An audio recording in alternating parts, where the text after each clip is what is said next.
beautiful Christmas trees at the Modern Art. All right, next delivery 7:56, 1 minute, 0.3 miles.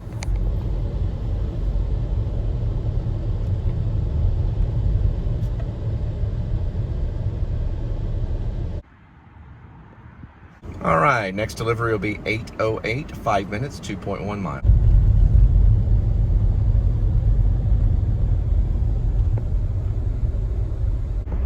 All right, next delivery is 8:26, 13 minutes, 5.8 miles.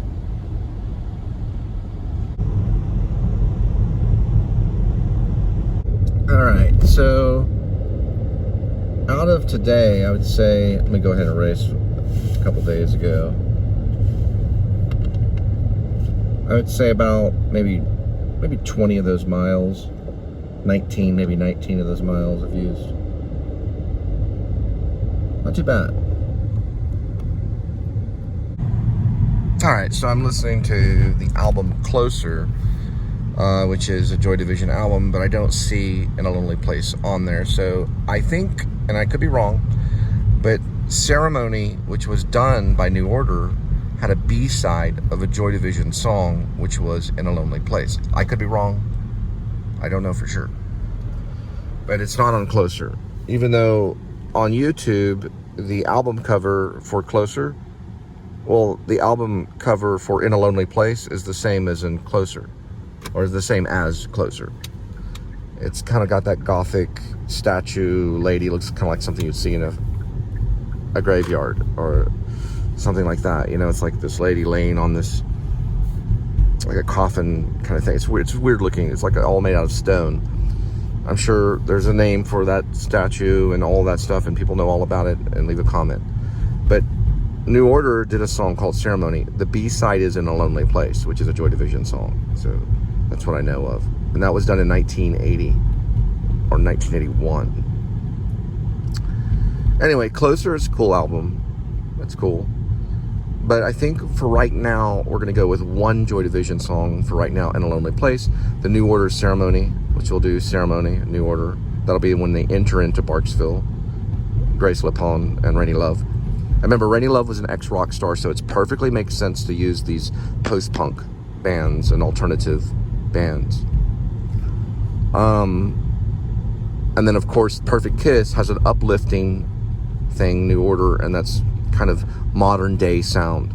That's why I kind of want it for when they're leaving Lowe's and they're being followed by these people with these apps and that hacked into them and stuff. It's really kind of an invasion of their marriage in a way, even though one of them's a werewolf. So it's a little bit about that, because we're in this world where there's ADT equipment, there's cameras everywhere. It's kind of hard in a way to have a private life. And what do? What does John Blacksmith and Gerald Ullman III do? They ram a car into the front of their patio, into the front of their house. You know, I'm obviously saying something about marriage. But the werewolf aspect is the fact that you know in the end who the werewolf is. We'll just leave it at that. Is it Grace LePon? Is it Rainy Love? You know, we figure it out. Because Gerald Ullman finds out, you know, and they go in with John Blacksmith and says, look, she's not in full human form. You know, it's that kind of accusing. It's kind of sad that she gets the silver dagger, you know. But her band was called Silver, so maybe it was meant to be. Gotta read it.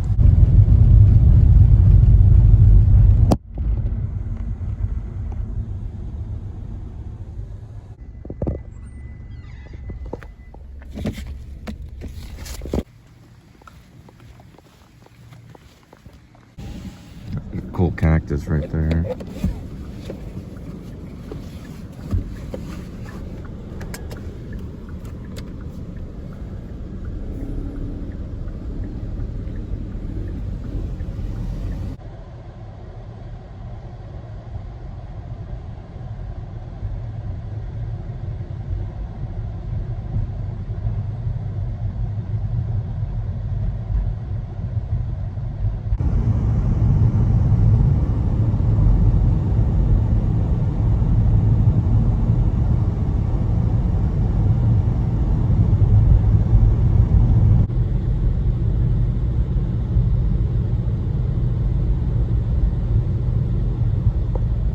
pretty cool fog out in Fort Worth. You know why? I guess Fort Worth gets foggy because of the lakes. It just is, you know, light spills out of this fog. Look at this purple right here. Is that not amazing? Now that would be a postcard right there.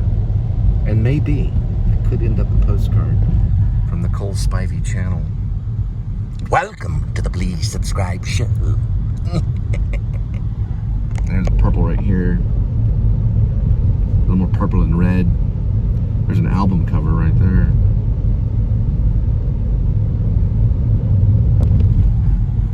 For someone, perhaps.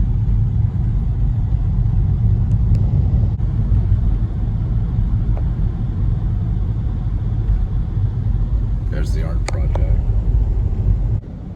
That store is a beehive.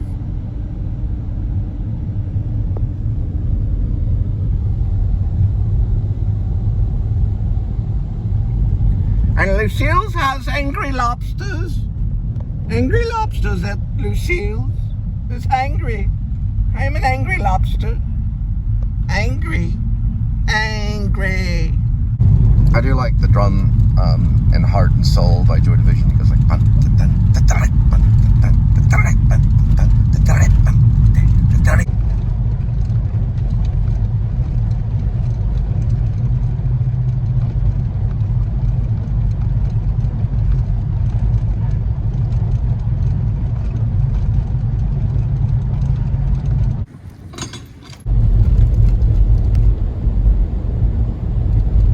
They cut some of the Christmas lights right here on the Modern.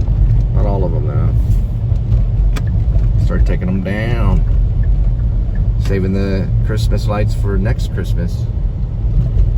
Right? 8:51, 1 minute, 0.5 mile.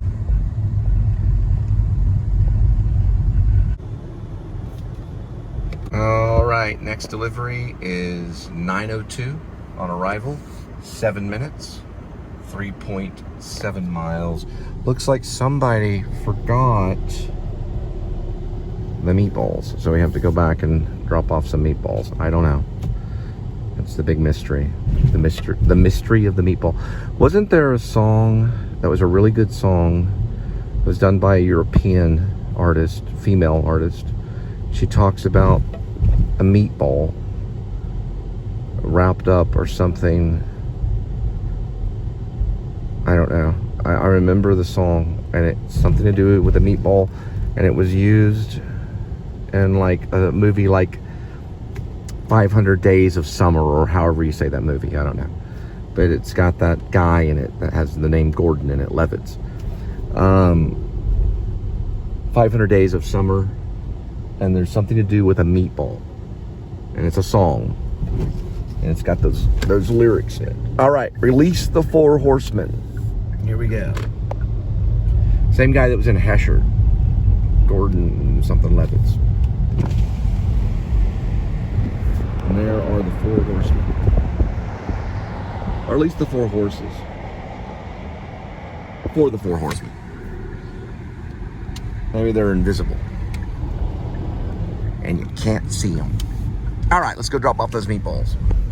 All right, so I kind of turned off Joy Division and switched it over to Wilco's Black Moon, which kind of is like a breather, you know, because it gets into more of the American music, which I plan to maybe use, you know, like this werewolf thing, Hotel Otto and Jamel.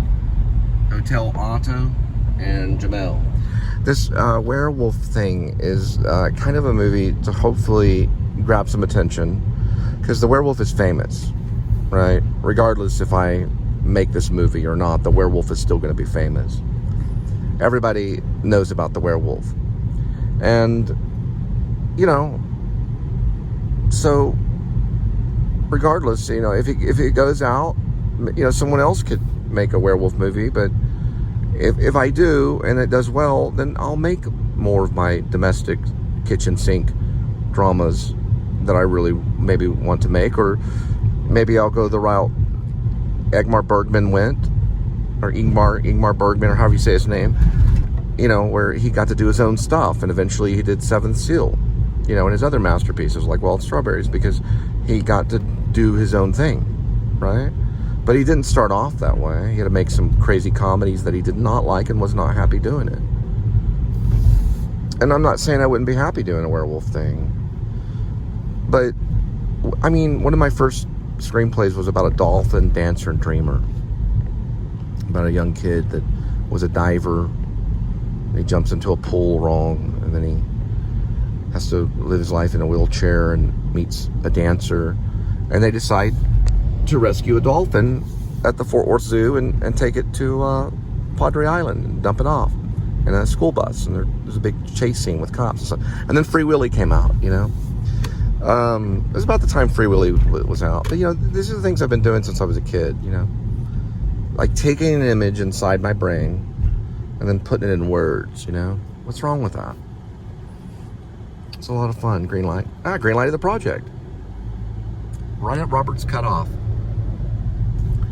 And the thing is that I can. That's what's great about this country.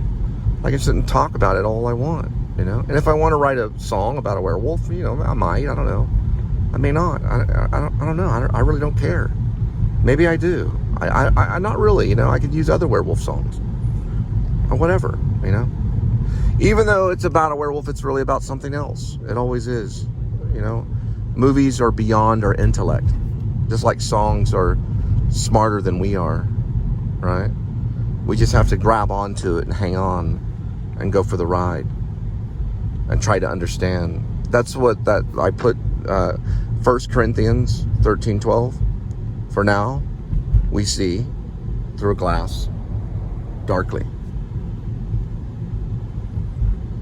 But then face to face.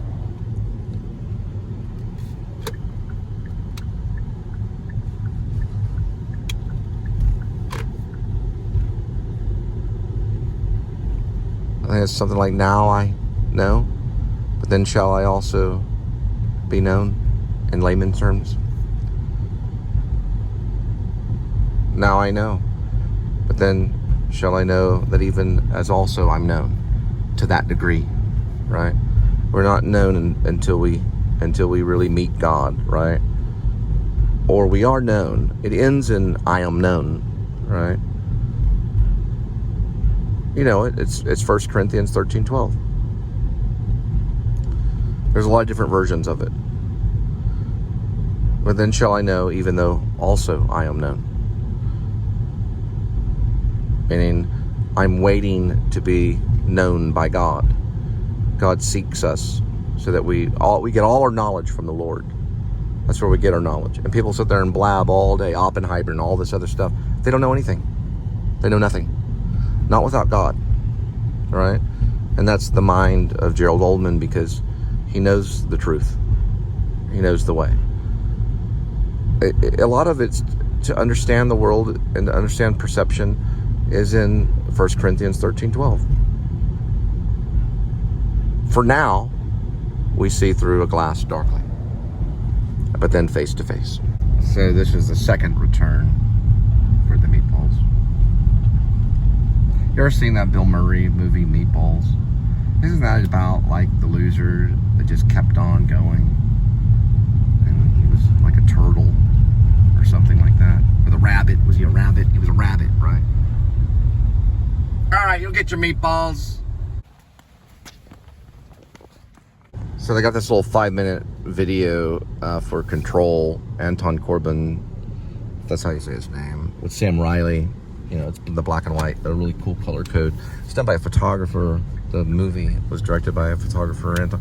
He also directed A Most Wanted Man with Philip Seymour Hoffman before Philip Seymour Hoffman decided to leave this world after he was given almost everything. You know, not only fame, but a family, children, beautiful theater career. One of our greatest theater artists, you know, really in New York. It was a powerful presence. Basically another version of Orson Welles is really what Philip Seymour Hoffman kind of was becoming. Who knows what his movies would have been like when he finally started to be able to direct. I think he was behind Jack Goes Boating, and there's another name for the movie as well. But, you know, just to take your own life, you know, and like Ian Curtis did the same.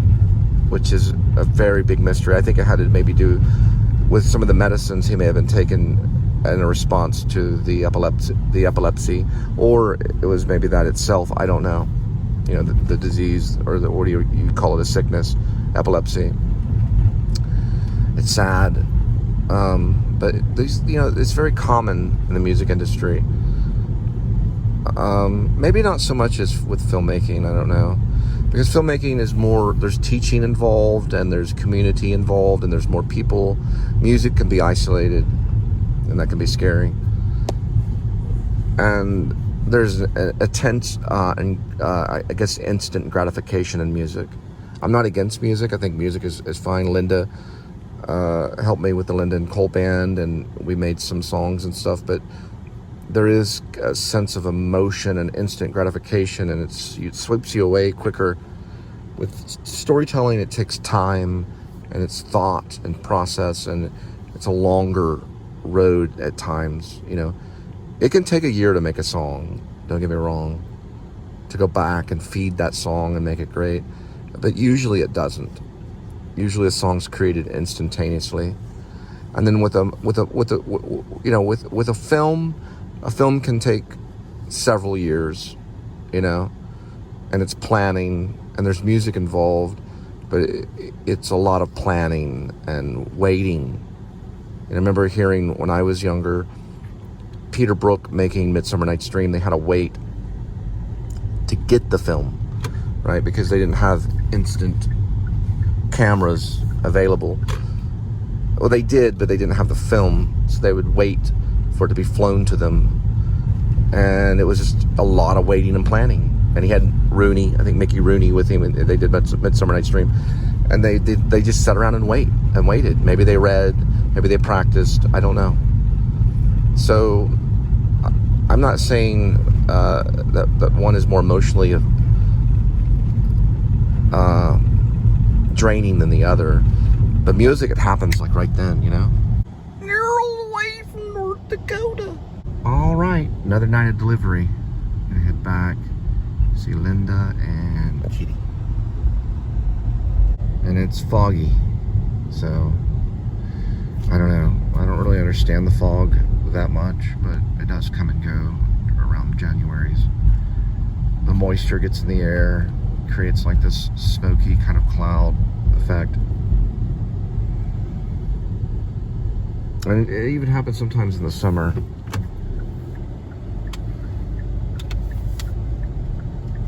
But it's probably hard to recreate in cinema as fog.